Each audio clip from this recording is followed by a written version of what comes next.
اعوذ باللہ من الشیطان الرجیم بسم اللہ الرحمن الرحیم۔ السلام علیکم بچوں، کیسے ہیں سب؟ اللہ تعالیٰ آپ کو ہنستا مسکراتا رکھے، زندگی میں کامیاب و کامران کرے۔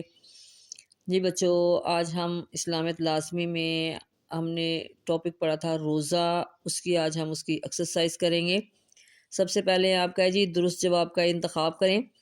قرآن مجید کے مطابق روزے کا سب سے اہم مقصد تقوی کا حصول، دوسروں سے ہمدردی، صدقات و خیرات کی کثرت، غربا و مساکین کی امداد۔ اس میں صحیح آپشن آپ کا ہے جی تقوی کا حصول۔ وہ روزہ اللہ تعالیٰ کی بارگاہ میں مقبول نہیں جس میں جھوٹ اور فحش گوئی شامل ہو، جس میں سحری نہ کی جائے، جس میں صدقہ و خیرات نہ کیا جائے، جس میں پیٹ بھر کر کھانا نہ کھایا جائے۔ اس میں درست جواب کون سا ہوا؟ جس میں جھوٹ اور فحش گوئی شامل ہو۔ آگے نمبر 3 ہے جی رمضان المبارک میں بھوکا پیاسا رہنے سے انسان کے اندر جذبات پیدا ہوتے ہیں، ہمدردی کے، رواداری کے، عفو درگزر کے، کفایت شعاری کے۔ تو صحیح آنسر کیا آئے گا؟ ہمدردی کے۔ آگے جی مقررہ وقت پر سحر و افطار کرنے سے انسان میں صفت پیدا ہوتی ہے، صبر و تحمل کی، استقامت کی، نظم و ضبط کی، صلہ رحمی کی۔ اس میں درست جواب آپ کا ہے جی نظم و ضبط کی۔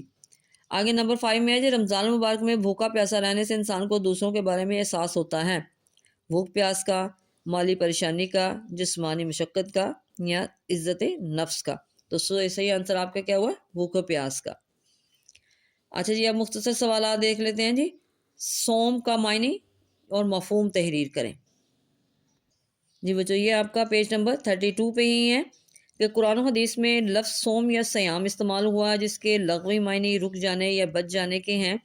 شرعی اصطلاح میں وہ عبادت جس میں ایک مسلمان طلوع فجر سے غروب آفتاب تک کھانے پینے اور اپنی جائز نفسانی خواہشات سے رک جاتا ہے اسے صوم یعنی روزہ کہا جاتا ہے۔ یہ آپ کا فرسٹ شارٹ۔ جی 2 شارٹ آپ کا ہے جی رمضان المبارک کے 2 مسنون اعمال تحریر کریں۔ یہ بھی آپ کا پیج نمبر 32 پہ ہے جی۔ یہاں پہ لاسٹ والی لائن طلوع فجر سے سحری کا وقت ختم ہو جاتا ہے اور مغرب کا وقت شروع ہونے پر افطار کا وقت ہو جاتا ہے۔ یہ آپ کا 2 شارٹ۔ آگے جی تیسرا آپ کا جی روزے کے کوئی سے 2 معاشرتی فوائد تحریر کریں۔ تو یہ 3rd شارٹ میں آپ یہاں سے لکھیں گے روزے کی برکات حاصل کرنے کے لیے لوگ زکوٰۃ و صدقات ادا کرتے ہیں جس سے غربا اور مساکین اور دیگر ضرورت مندوں کی ضروریات پوری ہوتی ہیں۔ ایک پوائنٹ آپ یہ لکھ دیں گے۔ اس کے بعد اگلا پوائنٹ لکھیں گے روزے کی حالت میں دوسروں کی بھوک پیاس کا اندازہ ہوتا ہے اور ان کے ساتھ ہمدردی کے جذبات پیدا ہوتے ہیں۔ یہ آپ کے تیسرے شارٹ کا آنسر۔ جی آگے آپ کا جی تفصیلی جواب دیں، روزے پر جامع نوٹ تحریر کریں۔ جی بچوں پہلے تو ہم نے لانگ جب شروع کرنا ہے سب سے پہلے ہم اس کی ہیڈنگ دیں گے۔ یہاں پہ آپ ہیڈنگ دیں گے روزے کا مفہوم، تو اس کو آپ روزے کا مفہوم ہیڈنگ دیں گے۔ پھر ارکان اسلام میں روزے کو بنیادی اہمیت حاصل ہے، یہاں سے لے کے یہاں تک لکھیں گے روزہ کہا جاتا ہے۔ پھر یہاں پہ آپ ہیڈنگ دیں گے روزے کی فرضیت، روزہ 2 ہجری میں فرض ہوا، پھر یہاں سے لے کے یہاں تک لکھ دیں گے آپ بچ سکو۔ پھر آگے مذکورہ بالا آیات سے لے کے آپ نے روزہ بھی رکنا بھی روزہ ہے یہاں تک۔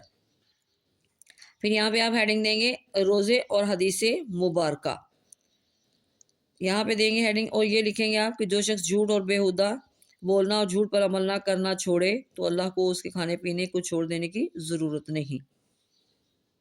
پھر یہاں پہ آپ ہیڈنگ دیں گے روزے کا دورانیہ، تو پھر آپ لکھیں گے طلوع فجر سے سحری کا وقت ختم ہو جاتا ہے اور مغرب کا وقت شروع ہونے پر افطار کا وقت ہو جاتا ہے۔ پھر اگلی ہیڈنگ آپ دیں گے سحری کرنے کی برکت، تو اس میں آپ لکھیں گے خود سحری افطاری یہاں سے لے کے کرنے میں برکت ہے، یہاں تک آ جائے گا۔ پھر نیچے آپ نے لکھنا ہے جی روزہ افطار کرانے کی فضیلت، یہاں پہ ہیڈنگ آپ دیں گے روزہ افطار کرانے کی فضیلت، تو لکھیں گے کسی مسلمان کو روزہ افطار کروانے کے لیے یہاں سے لے کے نہیں کی جائے گی، یہاں تک آ جائے گا۔ پھر یہاں پہ آپ ہیڈنگ دیں گے نزول قرآن اور رمضان، نزول قرآن اور رمضان کی ہیڈنگ دیں گے، یہ پورا پیراگراف آپ لکھ دیں گے۔ پھر نیچے آپ ہیڈنگ دیں گے اعتکاف کی سنت، یہ والا پیراگراف لکھ دیں گے۔ پھر آپ آگے ہیڈنگ آپ کے جی فوائد و ثمرات، یہ آپ ہیڈنگ دے کے پورا یہاں لکھ دیں گے، لاسٹ میں آپ یہاں پہ لکھ دیں گے کہ ہمیں حاصلات تعلم، کہ ہمیں یہاں پہ اس میں جو پورا چیپٹر ہے اس کا یہ پورا آپ نے یہاں تک لکھ دینا ہے۔ یہ آپ کا کمپلیٹ چیپٹر آپ کا جو ہے یہ آپ کا فرسٹ شارٹ ہے، اس کو آپ نے اچھی طرح یاد کرنا ہے۔ اس کو سمجھ کر یاد کریں گے تو بچوں آپ کو جلدی اس کو یاد رہے گا، کہ آپ نے اس میں شارٹ کویشچن بھی ہیں آپ کے، اس کے آپ کے لانگ بھی ہیں، تو اس کو آپ نے اچھی طرح یاد کر لینا ہے۔